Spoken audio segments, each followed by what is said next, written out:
parang may nagsusulit at may nagsusulit din dyan. Hello, good morning everybody. Ayan, papunta kami ngayon sa kabilang isla. Ayan. Ang kasama ko ay ang diwata ng Destinare. Hindi wata na parang. Hindi diwata ng Pares, diwata ng island. Na kung saan bibisitahin na. Ang ganda ng tubig dito, napakalinis. Ayan, malinaw. At may ginagawa silang daan dito para makatawid tayo dito. Nakatawid sa kabilang mundo. Kasi bubuksan nila dito yung Santuario de Anawangin.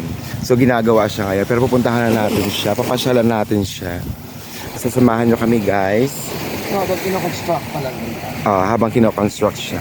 At pwede naman tayong pumunta din, nakakapunta naman. So mas maganda lang ngayon kasi may daanan na siya ngayon. So ayan dito. So hindi pa naman siya tapos pero pwede tayo dumaan ngayon.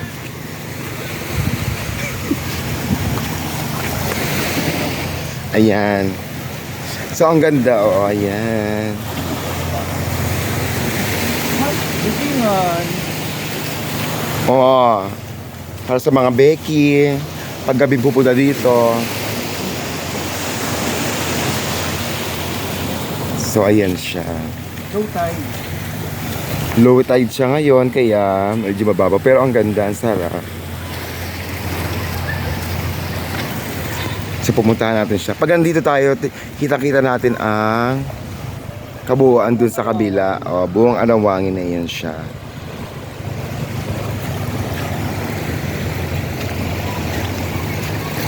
So ngayon dito tayo ngayon para makita natin ang kabila. Although na kino-construction pa siya, sisilipin na. Perfect na joking lang.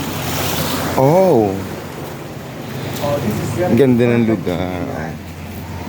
Para sa mga Becky, inimbitahan ko na kayong pumunta dito. May place na tayo. This is the perfect.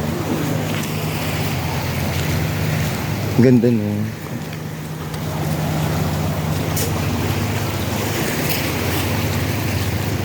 So ayan, andito na tayo ngayon, medyo malapit na tayo. Papasok na tayo sa...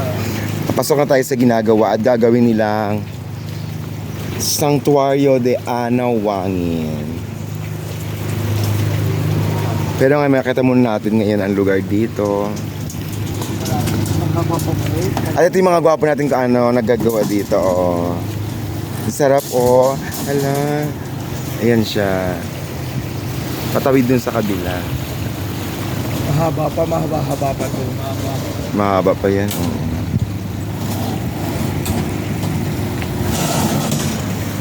Bakit hindi natin ito?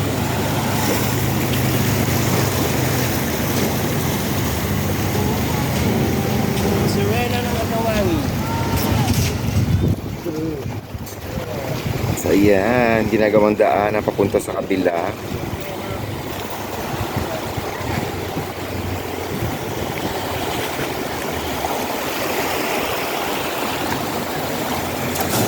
Mahaba pa yan. Mahaba pa.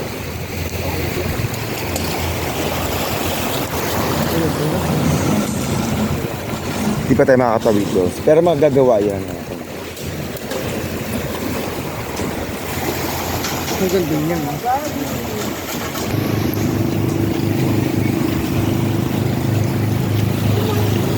Ayan, syempre babalik na tayo ngayon. Pabalik na tayo ulit. Siyempre abangan nyo ang pagbubukas ng Santuario de Anawangin dito sa San Antonio, Zambales, sa Destinare. Ayan. Pero ngayon ito muna tayo, viewing muna tayo ng ginagawa, siyempre, ng kapaligiran.